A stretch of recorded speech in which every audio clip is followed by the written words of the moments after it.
Bonjour à toutes et tous, vous êtes sur Bismarck for Change pour suivre cette 32e rencontre du risque management et de l'assurance. Nous sommes à Deauville, événement majeur, événement incontournable pour les professionnels du droit, du risque management et de l'assurance.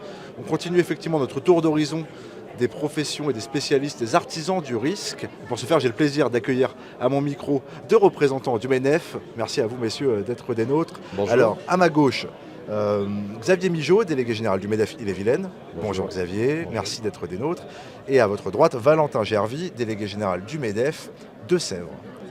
Merci à vous messieurs d'être sur notre plateau improvisé en plein milieu du stand de l'AMRAE. Partenariat de longue date, MEDEF, AMRAE, au risque de me tromper, 2016-2017.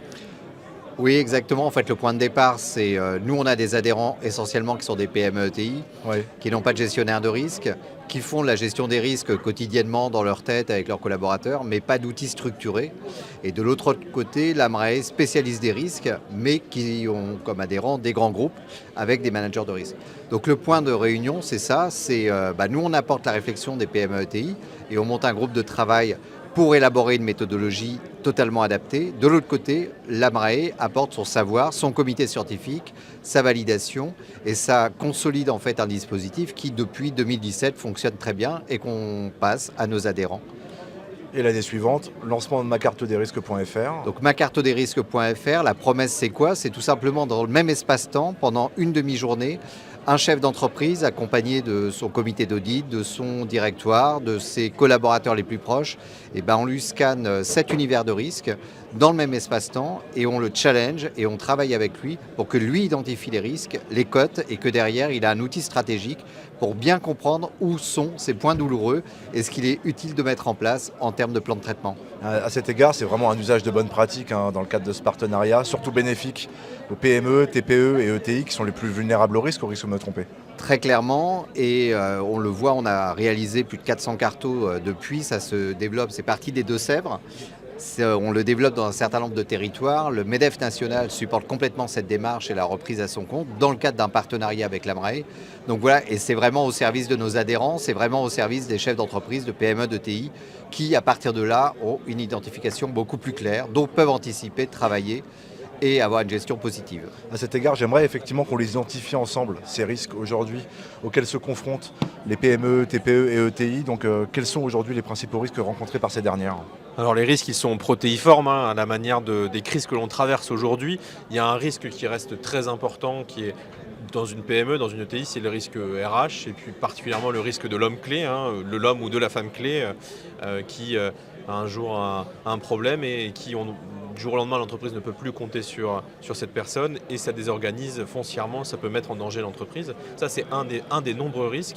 On a vu aussi l'émergence du risque cyber, des questions de supply chain, des questions de crise énergétique. Il y a également un sujet sur lequel on travaille beaucoup qui est la gouvernance de ces PME et de ces ETI, gouvernance familiale, parfois c'est un couple, parfois ça repose sur une seule personne, il y a la famille, il y a ces enjeux-là. Et puis il y a tout ce qui est autour de la gestion de crise et comme on l'a dit, les PME, les ETI, elles traversent des crises qui sont protéiformes, elles sont parfois plus agiles que les grands groupes pour les traverser, mais elles n'ont pas les mêmes moyens, elles n'ont pas de plan de continuité d'activité et nous, tout notre enjeu c'est de diffuser cette culture du risque via la carte des risques notamment et l'accompagnement que les MEDEF peuvent faire pour non pas faire quelque chose de trop processé, mais d'avoir cette culture d'être capable de dire bon voilà, il y a ça qui peut me tomber sur la tête, comment est-ce que je vais anticiper, comment est-ce que je vais réagir, peu importe l'aléa, j'ai cette culture du risque, de l'anticipation. Et j'aimerais m'attarder, rentrer effectivement dans le concret, on va mettre un peu les mains dans le cambouis ensemble. Messieurs, si on parle de méthodologie de cartographie des risques, est-ce qu'on s'inspire des meilleures pratiques par exemple faites par les grands groupes pour essayer de sensibiliser effectivement les structures de taille modeste à cet égard? C'est ce type-là en fait d'accompagnement? En fait, qu'on soit clair, l'outil s'appelle macartodesrisques.fr, il est ouvert à tous, il n'y a pas besoin d'être adhérent au MEDEF ni à l'AMRAE. Il est en ligne et en une demi-journée, comme l'évoquait Xavier, on va cartographier on va cartographier 55 grands risques répartis dans 7 grandes familles.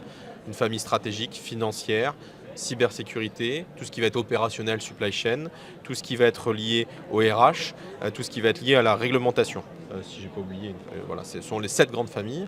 Et ensuite, l'entreprise, comme la PME, comme dans un grand groupe, on va coter les risques en fonction de 2 échelles, hein, la probabilité d'occurrence et puis l'échelle d'impact. Et ça va nous sortir les risques les plus dangereux et une liste de 5, 10, 15, 20 risques que là, soit le MEDEF qui va pouvoir aider, ou l'écosystème autour de l'entreprise, ou les salariés vont pouvoir travailler sur ces risques, les réintégrer à la feuille de route stratégique. Ouais. Et ensuite, l'idée, c'est vraiment de rendre l'entreprise plus résiliente, prendre conscience de ses forces, de ses faiblesses, dégager des opportunités aussi. Donc, bien sûr. Voilà. Effectivement, on est durant cette 32e rencontre de la Marée, les artisans du risque, des sculpteurs d'opportunités. Peut-être pour conclure, quelques mots sur l'horizon 2025, cet accompagnement accru justement pour les structures en région notamment. Alors nos axes de développement avec la Marée, toujours dans ce partenariat qui est complètement vivant, donc c'est ça qui est formidable. On va à la fois travailler sur une 3e version afin d'intégrer encore davantage les risques climatiques qui sont déjà présents, mais en faire les travailler davantage. On va faire la 2e session de formation des collaborateurs du MEDEF territoriaux, donc pour justement les certifier, pour qu'ils soient capés pour passer pleinement cette cartographie des risques. Et puis on va travailler encore sur d'autres dossiers, Valentin.